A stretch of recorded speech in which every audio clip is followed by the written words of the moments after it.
Hola, ¿qué tal? ¿Cómo están? Muy buenas noches. Como cada semana, me siento muy contento de estar aquí en Mesa Horizontal. Darles la bienvenida, especialmente a Jimena Céspedes, CEO de Metrix, con quien semana por semana pues hacemos el análisis antropológico sociodigital de lo que funciona en las redes. ¿Cómo estás, Jimena? Muy buenas noches. Hola, buenas noches a ti y al auditorio. Bueno, pues le agradecemos sobre todo al auditorio que nos acompañe como cada semana y a Radio 13 Digital por permitirnos esta emisión. Eh, Vamos a arrancar, mi querida Jimena. Son 5 temas y comentábamos antes de arrancar la grabación que más allá bueno, digamos, independientemente de que el único tema que está presente es el de Félix Salgado Macedonio, de la elección allá en el estado de Guerrero, mi estado, pues no hay nada sobre campañas políticas. Tal vez incluso el de Félix Salgado, pues es más en el contexto del movimiento feminista y obviamente el rechazo a esa candidatura. Ahorita lo comentaremos, pero pues las campañas no están todavía presentes en el imaginario colectivo, no están presentes en la conversación digital. Pues ya lo comentaremos, sobre eso vamos sin duda alguna a versar en la próxima semana. Pero hoy cuéntanos cuáles son los temas que están presentes. Volvió a estar presente el tema de las vacunas, el tema de la ley energética. Cuéntanos cuáles son, para empezar y para tener un primer brochazo, los principales temas de la semana. Claro que sí, parece que nos congelamos en el tiempo. Así como el año pasado, los 3 primeros meses de lo que hablamos fue de COVID, ahora nos congelamos y llevamos 3 meses hablando de vacunas. Como que cambió la conversación y salvo que el presidente dé el banderazo de salida a las elecciones en general, yo creo que ese va a ser el tema que vamos a tener durante los próximos 3 meses. Pero digamos que la ley energética sigue dando de qué hablar, en este caso por el tema de los amparos y la mención del presidente de que pues los jueces no podían amparar, pues no podían seguir con los amparos, de ahí la supuesta norma que quieren sacar para evitar amparos en el Congreso y adicionalmente, obviamente que yo creo que fue lo que más escozor causó, fue el mensaje del presidente de que si no era a través de ley, pues cambiaría la constitución en el tema de energía. Entonces, digamos que este tema va a seguir dándonos de qué hablar. Obviamente el de vacunación, digamos que en la medida en la que crezcan los lugares en los cuales comienzan a vacunar a la gente, más obviamente la cobertura que está haciendo los medios sobre el tema, pues nos sigue dando de qué hablar. Lo que tú comentabas de Félix Salgado Macedonio, más que todo porque sí quedó como candidato, entonces eso dio mucho de qué hablar durante esos días y ya hubo más bien como dos escándalos, que fue el del supuesto préstamo que le hicieron a Epigmenio Ibarra y obviamente las teorías de conspiración que salen a partir de eso y el enemigo común del presidente que es Felipe Calderón. Hubo un tema adicional en el tema eléctrico que pasó el viernes de la semana pasada, que aunque pasó más desapercibido que otros casos, que fue la relacionada con el presidente con las empresas que supuestamente se ampararon y que tienen subsidios en temas de ley eléctrica, como el tema de Walmart, Kimberly, Oxxos, bueno, los Oxxos a través de FEMSA y Bimbo. Bueno, pues nos quedamos, si quieres, para detallar un poco más este último, que como bien lo dices, pareciera que todo el mes, obviamente lo que va de marzo, pero desde que arrancó febrero, pues se nos ha quedado congelado en el tiempo, digamos, se nos han quedado congelados en el tiempo los temas, ¿no? La vacunación ya se volvió el tema cotidiano, continuo, pero este de la ley energética, de la ley de generación de energía eléctrica, pues me parece que es uno que también estará ahí presente, no solamente por los antecedentes que tenemos, no solamente por la dimensión del asunto, el impacto económico que significa el cambio de modelo, en fin, sino porque, pues ya, como habíamos anticipado aquí en Mesa Horizontal, todo todo indica, sin duda alguna, que se va a ir esto hacia el Poder Judicial. Así lo dijimos desde que se presentó la ley preferente, una ley pues que según muchos analistas es inconstitucional. Ahí están los amparos ahora, señalando que pues el marco regulatorio recientemente aprobado por la Cámara de Diputados y por el Senado pues es violatorio a lo que establece la Constitución, y así lo estableció ya este juez Juan Pablo Gómez, que fue señalado, criticado por parte del presidente López Obrador en la mañanera. El presidente le echó el caballazo, incluso pidiéndole al Poder Judicial que lo investigue, que lo revise, que lo analice a fondo. pero pues hay que entender, y aquí Metrix nos ha dado información muy puntual, que esa es la posición que ha tenido el Poder Judicial, no es una posición de un juez en lo particular. Esa fue la posición que tuvo el Poder Judicial a través de la Suprema Corte de Justicia, arrancando el mes de febrero, precisamente en la dictaminación que sobre este particular hizo la Suprema Corte de Justicia. Recordemos que fue unánime la votación en favor de la competencia y en contra, pues, de este principio de seguridad energética que es el que hoy impulsa el gobierno. Entonces, pues, me parece que las voces que crecen y que estuvieron presentes desde el mes de febrero es, pues, que podría incluso el actual gobierno estar consciente de que no le va a alcanzar para rebasar el tema en la Suprema Corte, que más bien está, pues, ejerciendo un músculo mediático de propaganda para solidificar su visión en la materia energética frente a su clientela, frente a sus votantes, frente a sus seguidores, pero que seguramente por la nueva relación, especialmente con Joe Biden, con una nueva administración de Estados Unidos, pues esa visión de regresar a una condición mucho más de monopolio, más de presencia de la Comisión Federal de Electricidad, pues no le alcanzará y se quedará a costa en el imaginario colectivo para, como lo piensa el actual gobierno, pues de que haya sido el Poder Judicial quien no haya permitido que prosperara esta ley. Pero cuéntanos más sobre cómo estuvo la conversación en este tema, por favor, Jimena. Mira, digamos que hay varias cosas que vimos esta semana a diferencia de las anteriores. La primera es, la opinión pública ya está consciente del tema. O sea, aunque digamos que anteriormente era un tema como etéreo, o sea, la ley de energía de la industria eléctrica como que no era algo que la gente entendiera muy bien a qué se referían, ni por qué se habían hecho amparos y por qué la había declarado inconstitucional la Corte Suprema de Justicia en febrero y por qué la volvieron a mandar. O sea, digamos que esos pedazos no eran muy claros hasta que llegaron los apagones. O sea, digamos que el hecho de, hay tres cosas que la gente le comienza a pegar. Uno, el tema de los apagones. Y si vas a ver en las conversaciones semanales, ya hay por lo menos una conversación por algún lugar de algún estado o alguna colonia que se queda sin luz. Entonces, eso ya le afecta directamente a la opinión pública y entonces ya lo primero que hacen es que le echan la culpa al gobierno, independientemente de la ley o no. La segunda, los aumentos en gas, gasolina y energía eléctrica, digamos que eso también le pega al bolsillo y la gente se vuelve muchísimo más consciente de esos temas y comienza a buscar. ¿Por qué la gente comienza a entender por qué es lo que pasa con la ley de la industria eléctrica? Porque comienza a buscar en su computadora o en su celular por qué sube la luz, por qué sube el gas, y entonces ahí se comienzan a encontrar, obviamente, la historia que ya comienzan a contar los líderes de opinión, los medios, columnistas y la opinión pública especializada relacionada con este tema. La tercera es que el presidente pues, nos lo recuerda todos los días, nos lo recuerda primero, primero porque mandó la ley y dice que no tiene que cambiar ninguna coma, digamos que ahí empezó. Después de eso, por el hecho del amparo, y entonces le ponen nombre y apellido a alguien que era completamente desconocido. O sea, les juro que ya va a haber tumba del juez y todo el mundo se va a acordar que fue el que se le ocurrió hacer el amparo a la ley eléctrica. O sea, le dieron toda la posición que no tenía anteriormente. Y para algunos como un héroe, te interrumpiría, para algunos como un héroe al final del día, ¿no? Sí, exactamente. Y los jueces, digamos que el Poder Judicial que anteriormente no era muy, o sea, primero, los jueces no tenían una buena posición. O sea, pensemos que los jueces y los empresarios en general, antes de la pandemia y antes de este gobierno, tenían muy mala vista. O sea, como que eran los que tenían el dinero y los que imponían las normas. Y ahorita está pasando lo contrario. Son los empresarios los que dan el trabajo y mantienen pues el Estado como tal y los jueces son los únicos que se están oponiendo a cualquier tema relacionado con el gobierno federal o con cualquier decisión arbitraria, como les comienzan a llamar ahora las decisiones relacionadas con el gobierno. Entonces, esas dos cosas han ido cambiando dentro de la conversación.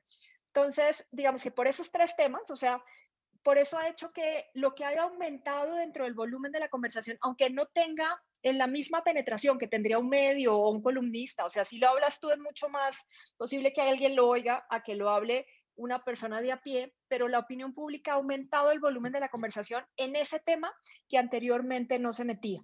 Y esto que ha hecho que sea muchísimo más negativa hacia el gobierno y hacia el presidente de lo que había sido al comienzo del año.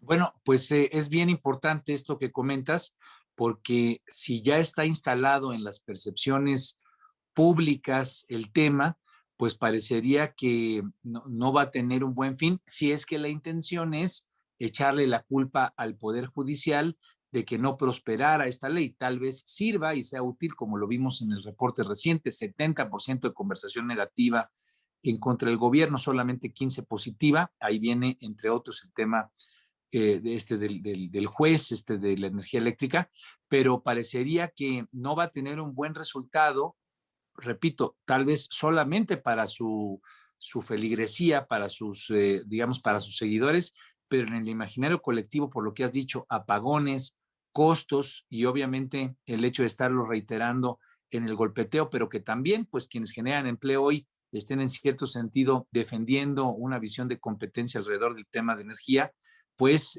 no le augura al día de hoy, según lo que hemos visto y según lo que podríamos prevenir, un buen resultado en imagen pública al presidente. En fin, pues es un tema. Y ahí te interrumpo un segundo. Hay algo que viene relacionado con lo último que te dije, y es que anteriormente, cuando el presidente se iba en contra de alguna de las empresas o de algunas, generalmente había como hordas sobre todo de trolls, por decirlo así, dentro de los medios digitales pegándole a esas empresas porque el presidente lo había dicho. Lo que pasó en la mañanera del viernes de estas empresas de Walmart, FEMSA y demás que mencionó, a diferencia de otras conversaciones, salió muchísimo más negativo hacia el gobierno que hacia las empresas en general. Incluso las empresas, algunas de ellas le contestaron y la opinión pública salió a defenderlas, cosa que antes no pasaba. Bueno, es un ejemplo interesante que habrá que entender en toda su dimensión, pero tú bien lo subrayas y hay que entender cómo funcionan este nuevo ecosistema digital en sus equilibrios, sus pesos y sus contrapesos.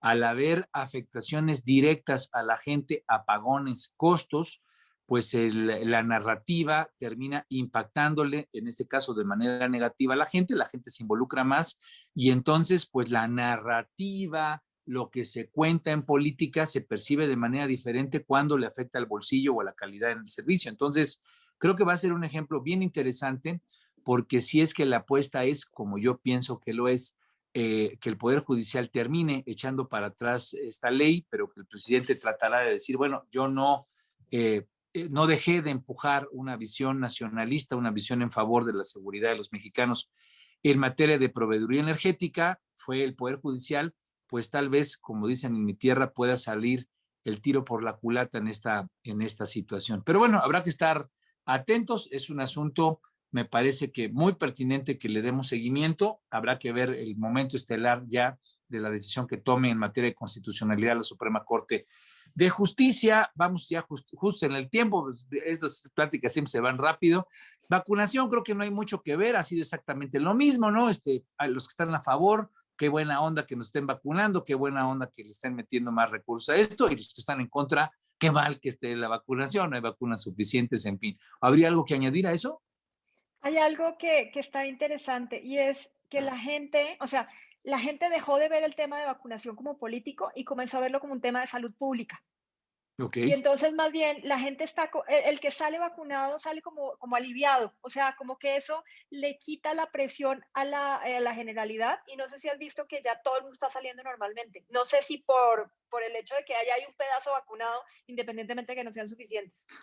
Tienes razón, y yo creo que en cierto sentido ahí la luz al final del túnel, pues que la gente ya empieza a ver, me parece que es un reflejo de por qué la conversación está teniendo la dimensión que está teniendo en materia digital, porque en efecto, pues yo ahora ya me toca ver, y seguramente a ti también, pues que la gente ya siente que la pandemia se acabó, ¿no? Digo, en las mesas tú lo ves, algunos con cubrebocas, muchos otros pues ya relajando las medidas disciplinarias, porque me parece que el hecho de que haya vacuna, si ya vacunaron a un adulto mayor en casa, si ya vacunaron a la gente que a algunos les preocupaba, como que dicen, bueno, si a mí me da, no hay bronca, al final de cuentas a mi mamá, mi papá, mi abuelo, mi abuela, pues ya está protegido. Esa sensación tengo, no sé si en las redes así se está percibiendo. Así lo están percibiendo. O sea, ya la discusión dejó de, pues obviamente sí está en la cantidad de vacunas y en el gobierno en general, pero en eso es más bien la gente subiendo a sus papás y a sus abuelos, como dices, vacunándose. Y entonces eso les quita el peso de la responsabilidad. Es correcto. Y así lo siento, la vez pasada salí tarde de una reunión y me tocó ver pues, a 30 visitecos en la Ciudad de México, de estos chavos que salen a rodar, y tenía un año que yo no veía esa imagen, que para mí es una imagen muy, muy citadina, muy de la Ciudad de México. Yo dije, caray, pues yo creo que ya se acabó la pandemia, porque por lo menos en las percepciones de la gente, y como le dicen en la conversación digital, eso está sucediendo. Sirve esto para decir que no hay que bajar la guardia, ¿no? Y a todo nuestro auditorio decirle, hay que seguir con las medidas de prevención, porque pues la pandemia sigue y sigue desafortunadamente causando pues decesos y obviamente situaciones complejas en las familias mexicanas. Félix Salgado, el gran tema, yo creo que este es el gran tema del sexenio. ¿Tú cómo lo ves?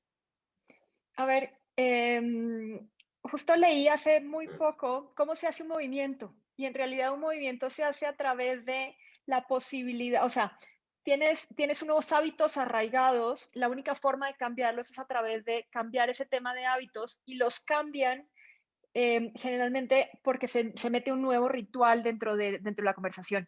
¿Qué ha pasado dentro del tema de las mujeres? Digamos que estábamos habituadas a que la conversación fuera relacionada con feminicidios, muertes y demás, y digamos que estaba dentro del consciente colectivo. Sin embargo, desde el año pasado eso comenzó a cambiar. Lo único que falta todavía es un líder que asuma esa responsabilidad y mueva a las mujeres ya en un solo sentido y no en varios, como está pasando. Pero tener un enemigo común sí logra ser una unidad, y es lo que pasó con Félix Salgado Macedonio. Entonces, al final lo que le dieron fue cara a ese enemigo común de las mujeres que además de todo, junta feminicidios, junta abuso contra las mujeres, junta las muertes, junta la posibilidad de no llegar al poder porque hay un hombre con esas características, junta al gobierno federal. Entonces, por eso no lo han dejado salir de esa conversación y digamos que es lo que habíamos dicho, o sea, vamos por un acosador por pedazo y eso es lo que están haciendo en general. Y el hecho de que no haya empatía, y eso lo vamos a repetir, yo creo que hasta las elecciones vamos a ver si efectivamente se traduce o no en el tema de elecciones, el tema de inseguridad que va subiendo, el tema de mujeres que no lo van a dejar, o sea, yo creo que eso es de las cosas que va a seguir repitiéndose a lo largo de este por lo menos de este año. Obviamente el tema de salud, esas tres van a ser los que van a afectar o no en el tema de elecciones y el de mujeres principalmente, porque además, o sea, eso lo que le quitó credibilidad al presidente. Sí, yo coincido contigo, digamos, cuando subrayo que es el tema del sexenio, así creo que puede llegar a ser, es por todos los elementos que tú has comentado y que hoy confluyen, convergen precisamente en una imagen, ¿no? Cierto o falso sea el tema de las acusaciones, digo, lo pongo un poco en el contexto de lo que ha defendido inclusive el partido de Félix Salgado, de no hay una acusación, digamos, no hay una resolución judicial en contra, este tipo de cuestiones. Hay que entender que el mundo digital y la forma en la que hoy se comunica la sociedad de manera agigantada, a pasos agigantados, o sea, es cierto que hay resquicios rurales no comunicados que tienen todavía cierto retraso en cuanto a cómo funciona la información, pero hoy funciona a través de percepciones. Y guste o no, la percepción que hoy se instaló alrededor de la figura del candidato en Guerrero de Morena, pues es precisamente que es alguien que ha sido señalado públicamente y judicialmente, o por lo menos en términos de Fiscalía General del Estado, tiene señalamientos, denuncias específicas de violación. Y esto lo que genera es una percepción de convertirse, genera la condición de convertirse en una suerte de ícono del tema. Y eso me parece que es poco afortunado para el gobierno y su partido, porque a final de cuentas sí involucra todos los elementos que se le han criticado a un gobierno, al que sea, ¿no? En la historia de nuestro país. Alguien que siendo cercano, por ser cercano, pues tiene un tratamiento distinto al que obedece la ley, al que obedece la percepción social, una suerte de privilegio que se le garantiza en este caso al competidor y a final de cuentas, pues un grupo articulado, además de todo, descentralizadamente articulado, sin una agenda y sin un liderazgo único, es decir, es un movimiento social, en este caso manifestado y articulado por la vía digital, pero sin una sola cabeza que pretenda un efecto político en particular, sino manifestar una serie de malestares que prevalecen en nuestra sociedad, patrones de comportamiento negativo terribles, muerte de 11 mujeres al día en la pandemia real de la que se ha hablado desde hace muchos años en México, pues es esa, la de los feminicidios, la de la violencia contra las mujeres. Entonces, pues todo confluye, todo converge en Félix Salgado. ¿Cuál es tu pronóstico en este tema, mi querida Jimena? No lo van a soltar, o sea, incluso ya hay muchas voces pidiendo que la gente salga a votar, o sea, las mujeres sí pueden hacer que esta votación sea diferente, o sea, y así lo están, así es como se están organizando, o sea, más que un liderazgo específicamente para tener un candidato, por ejemplo, lo que están haciendo es solicitándole a las demás mujeres que lleven a su gente a votar, y ese sí puede ser un buen movimiento. Fíjate que así lo creo y además de todo, siendo guerrerense, yo creo que ese tema le va a afectar más a Morena fuera del territorio guerrerense por las propias condiciones de articulación digital. Yo creo que le va a afectar más en la Ciudad de México y le va a impactar especialmente si las mujeres se involucran, se articulan y hacen una, digamos, una compenetración política como la que creo que han planteado en materia digital, en sus convocatorias, en sus tweets, etcétera, que pueda convertirse en una movilización del voto, en este caso de castigo. Pero bueno, habrá que estar atentos. Es un tema que tiene una arista que hoy es Félix Salgado, pero que tiene muchísimas aristas, diferencia de sueldos, diferencia de ingresos, obviamente la violencia de género en múltiples dimensiones, la bronca familiar o digamos la violencia familiar. Es un tema de temas y aquí, sobre todo porque así nos lo ha instruido Jimena Céspedes, somos aliados de esa agenda porque sin duda alguna es algo que tiene que cambiar. Es un hábito, un patrón de comportamiento social que estoy convencido que cambiará si todos nos sumamos, nos unimos y que nuestros hijos y nuestras hijas tendrán un mundo distinto si nos ponemos las pilas para denunciar y articularnos y tener nuevos patrones de vida en esta materia. En fin, Epigmenio Ibarra, creo que esa es una noticia muy relevante. Yo escribí sobre eso ayer en Excelsior, pero cuéntanos, ¿cómo estuvo esa discusión digital? A ver, digamos que cada vez que el gobierno intenta centrarnos en algunos temas específicos, sale algún escándalo en alguna parte. O sea, como que ya es un patrón de comportamiento. Lo intentaron con Felipe Calderón, pero en realidad lo tenemos, pero por el volumen, no realmente porque hubiera permeado en opinión pública. Pero, ¿qué pasa con, o sea, pero cada vez que hay alguien cercano al presidente que la gente conoce y que sale un escándalo, eso sí entra dentro de la opinión pública? ¿Por qué la gente conoce a Pigmenio Ibarra? Porque ha sido el único periodista que lo ha entrevistado dentro del Palacio Nacional. Y esa entrevista incluso fue, o sea, como un tema televisivo, o sea, literal, como novela. O sea, todos nos lo presentaron, todos lo vimos, o sea, vimos la No, iluminación, vimos el tuvo medio, o varios sea, segmentos, ¿no? Primera etapa, segunda etapa, tercera, claro. que es Entonces, bueno eso Epigmenio hizo para hacer narrativa, hay que reconocerlo. pues dicen que gracias a él todos conocemos la Casa Blanca, entonces hay que Ajá. agradecerle esa oportunidad. Entonces, precisamente lo que pasó fue que la gente lo relaciona con el presidente de la República. Y entonces comenzaron a salir los tweets de Pigmenio en donde decía que no iba a recibir nada del gobierno, obviamente las declaraciones del presidente antes de ser presidente, las declaraciones de otros diciendo que pues aquí no iba, o sea, no hay símbolos, aquí termina siendo un símbolo de corrupción. Y entonces cuando termina viendo, o por lo menos suena un símbolo de corrupción, cuando termina haciendo eso, le pega directamente al presidente, sobre todo que es un círculo cercano. Y eso fue lo que pasó con Epigmenio Ibarra. Bueno, pues y fíjate que un asunto que también hay que destacar, me parece que en el contexto integral de la figura de Pigmenio Ibarra, hay quienes lo ubican como el creador de la narrativa de este sexenio, como el, no solamente como el creador, como el articulador de esa narrativa, incluso como el jefe del, digamos, del ejército digital que acompaña gente de carne y hueso, no se trata de bots ni de máquinas, sino gente que está articulada y que recibe, digamos, una comanda, por así decirlo, esto es lo que los especialistas ven de cómo se comportan las redes sociales, recibe una comanda de Epigmenio Ibarra y de ahí viene desde cómo se va a traducir el mensaje de la mañanera, cómo va a aterrizar en los noticieros digitales que hoy abundan, precisamente muchos de ellos apoyando la narrativa del presidente López Obrador y especialmente cómo se articulan las hordas, ya sea de defensa o de linchamiento que tienen pues muchas veces las distintos temas que aquí analizamos, ¿no? O sea, E incluso esta que aparece de Felipe Calderón, traidor a la patria, parecería que tiene esa fisonomía. Sale pues digamos, un señalamiento de traidor a la patria por relaciones con el cártel de Sinaloa, así lo planteó este grupo organizado de Oaxaca, denuncian al presidente, pero de pronto adquiere digamos, una conversación, un tamaño, un volumen digital, me parece inusitado por el tipo de noticia que no me parece que haya calado realmente en medios, en distintas dinámicas, que son las que nos dan conversaciones tan amplias como la tuvo la de Pigmenio.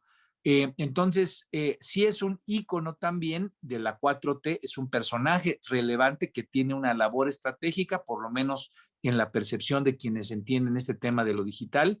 Y bueno, pues dicen también, dice el dicho, no hagas cosas buenas que parezcan malas, y el hecho de recibir un crédito por 150 millones de pesos, cosa que no está penado por la ley, cosa que además de todo, siendo Argos, la empresa de Pigmenio Ibarra, una empresa internacional importante, relevante, que desde hace años, desde mucho antes de la 4T, pues produce contenidos para Netflix, para HBO, es decir, es una empresa importante, pues Bancomext está diseñada como banca para apoyar ese tipo de empresas, entonces no tendría nada de malo.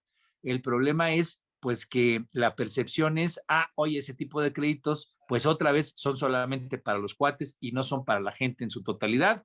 Recordemos que las microempresas, pues, por ejemplo, no han tenido un acceso suficiente a créditos por parte de la banca pública.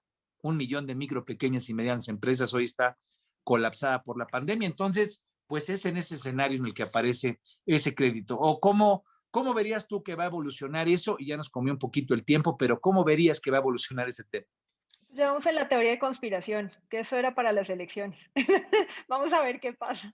¿Tú sientes que es, digamos, un preámbulo de alguna narrativa, alguna historia alrededor de la elección? Sí, puede ser. O sea, ya comienza a verse así como algunos mensajes, sobre todo te lo están diciendo mucho a través de redes privadas, o sea, de grupos de Facebook, o sea, en donde ponen la noticia y abajo comienza, y ahí es lo más interesante, cuando comienzas a leer como las teorías de conspiración y entonces cuando vas viendo la repetitiva, entonces al final digamos que la masa es mucho más inteligente que el más inteligente de sus individuos. Entonces uno dice, Claro. si ríos, o sea, si piedras, ¿cómo es el cuento? Si el río Yo soy como el sueña, es que chapulín. agua lleva.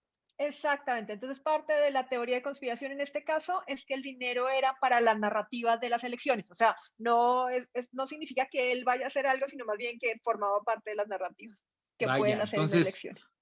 fíjate, es interesante y yo creo que con eso podemos cerrar como una hipótesis a analizar. El tema va a seguir dando de qué hablar, pero si es que es así, pues es interesante, es relevante, hay que tenerlo en el foco de atención, que haya sido Latinos quien haya sacado ese reportaje, ¿no?